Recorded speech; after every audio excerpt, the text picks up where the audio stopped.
Hey, what's up all you good gamers? I am the Mrs. Master, aka Misky, bringing you guys Season 2 of Draft Dynasty. So, today, or for the next 10 weeks, I built an amazing roster of 15 Pokemon, and I'm very excited to share them with you. So, let's just skip right to and show off the Pokemon.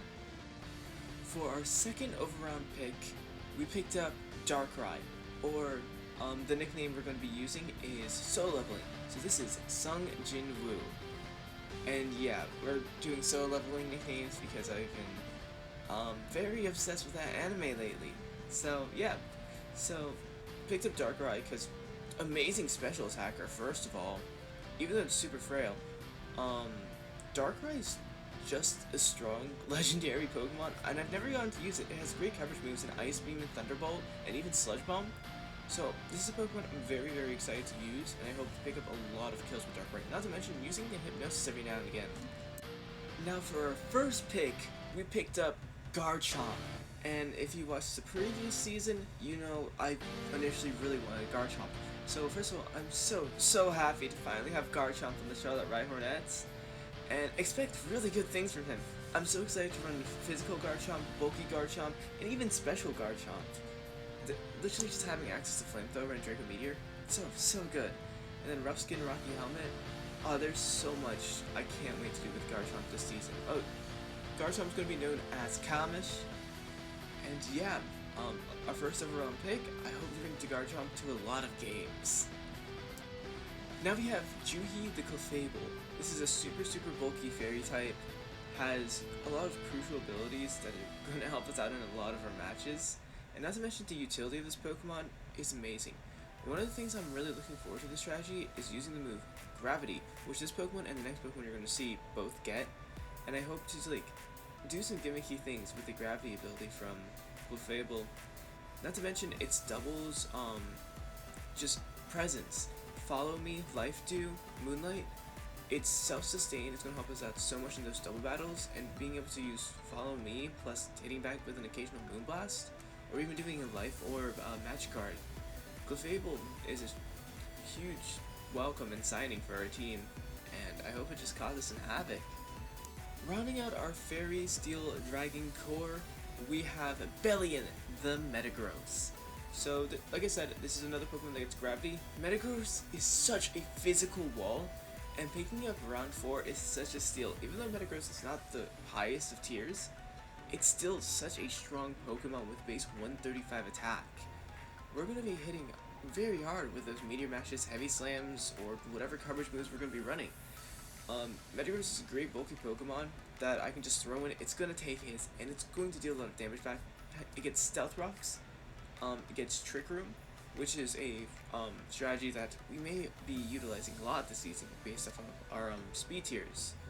But Metagross, or Bellion, welcome to the team. You're going to be used a lot. Next up, we have Egress the Ogerpon. Ogerpon's not a Pokemon I've really ever used in competitive Pokemon, so I'm really excited to finally get to use Ogerpon, or have a reason to. My best things I've learned about Ogerpon is from watching other draft leagues about how to use Pokemon properly, and seeing the Follow Me, Spiky Shield, Power Whip, Ivy Cudgel, Superpower. Those are just a few of the moves I commonly see ran on Ogerpon.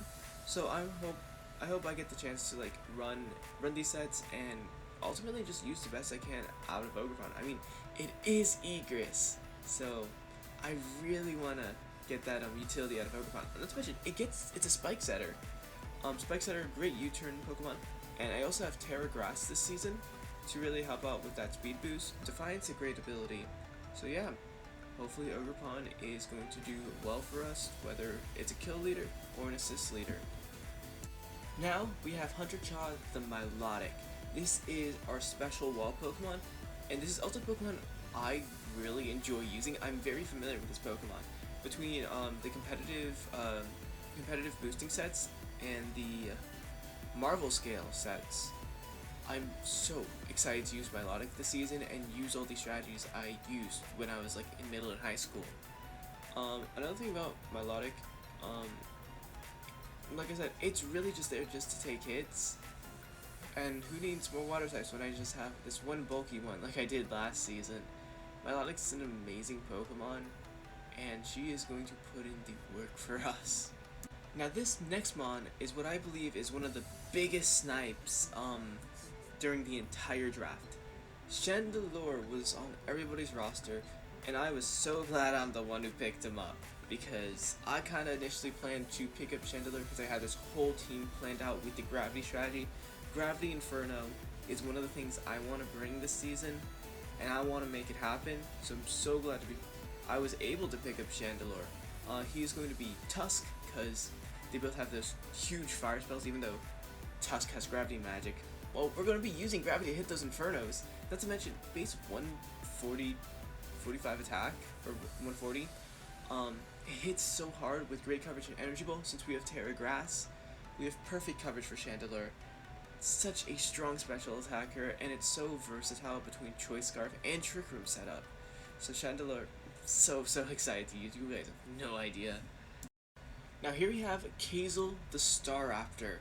Now one of the big things, or like my draw to picking up Staraptor, is the move Final Gambit.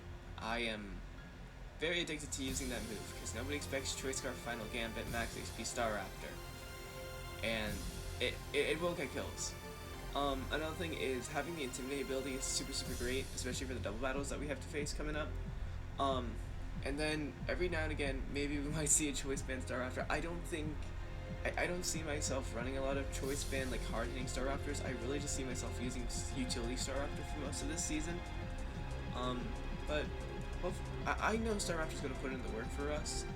I just hope I'm going to be using it to the best of its ability in the role I want it for. So yeah, good luck, Kazel.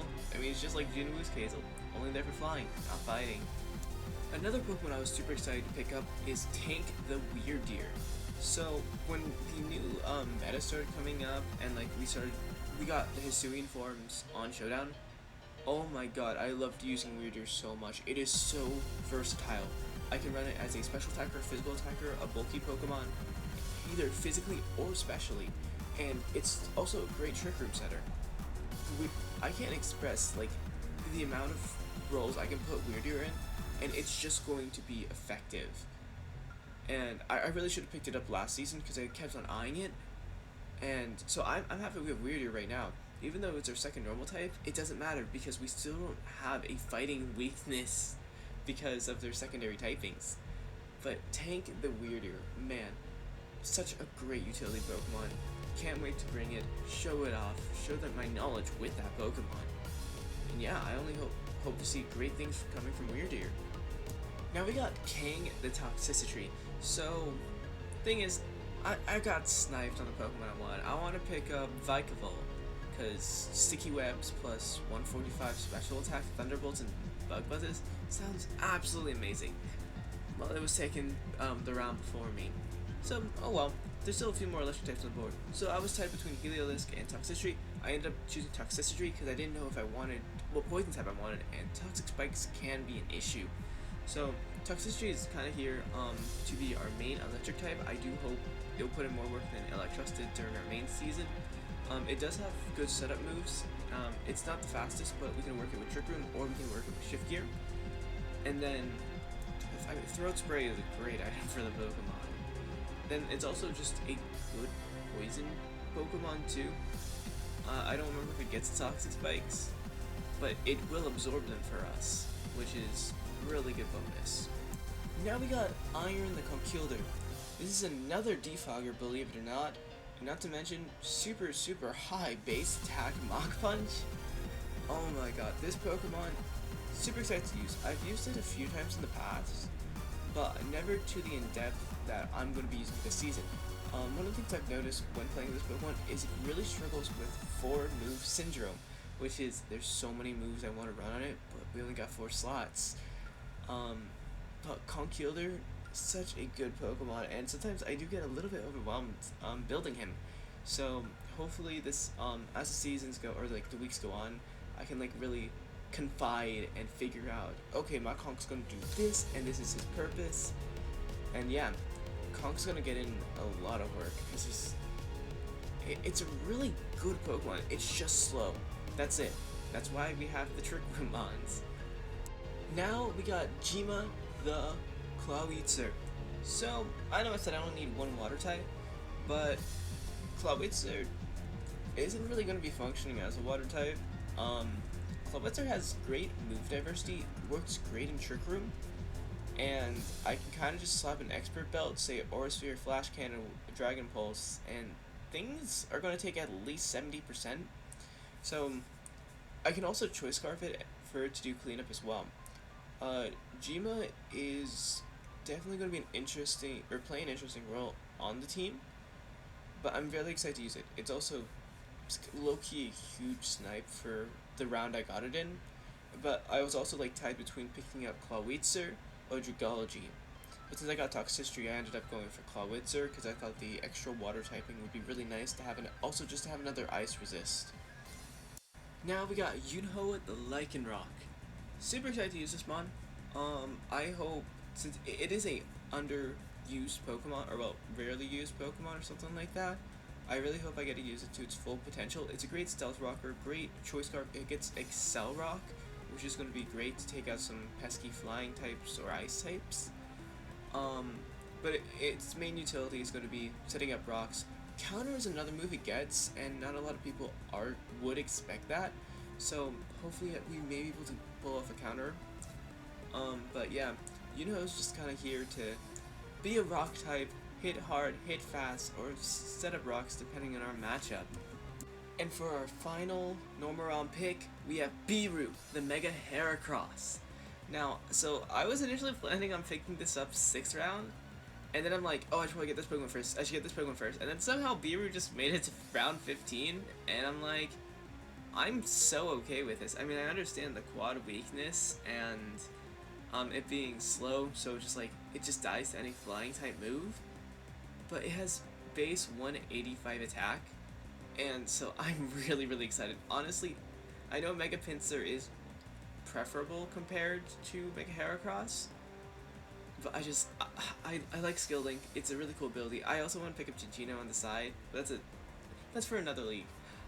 But oh my god, I can't wait to use Beeroo and just bring him out, and he's just going to destroy lives. People are just going to stare as their Pokemon's HP bar drops to 0 from like an arm thrust or a bullet seed. Oh, it's going to be so great. Let's not forget about the rookie round. So technically our first overall pick, and technically our or not really our weakest member, but our last member is Poltergeist.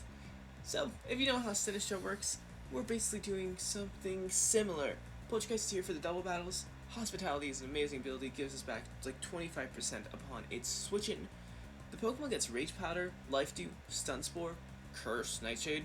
I mean, I think it's going to put in some work with Eviolite, and really, I've never really used this Pokemon, especially in this kind of format, so I think it's going to be a fun experiment. I've never seen anybody draft this Pokemon either in this league, so hopefully I can give Poltergeist a good name. But yeah, oh, and most importantly, the nickname of this Pokemon, the Elixir of Life, or Teal, because that is a huge plot point in solo leveling, and Poltergeist is going to be a huge plot point in our draft. Alrighty, that concludes our draft. As you can see, we have an amazing, huge, powerful team. I'm so excited to use each and every one of these Pokemon. I really think with this team, we have a chance at making playoffs.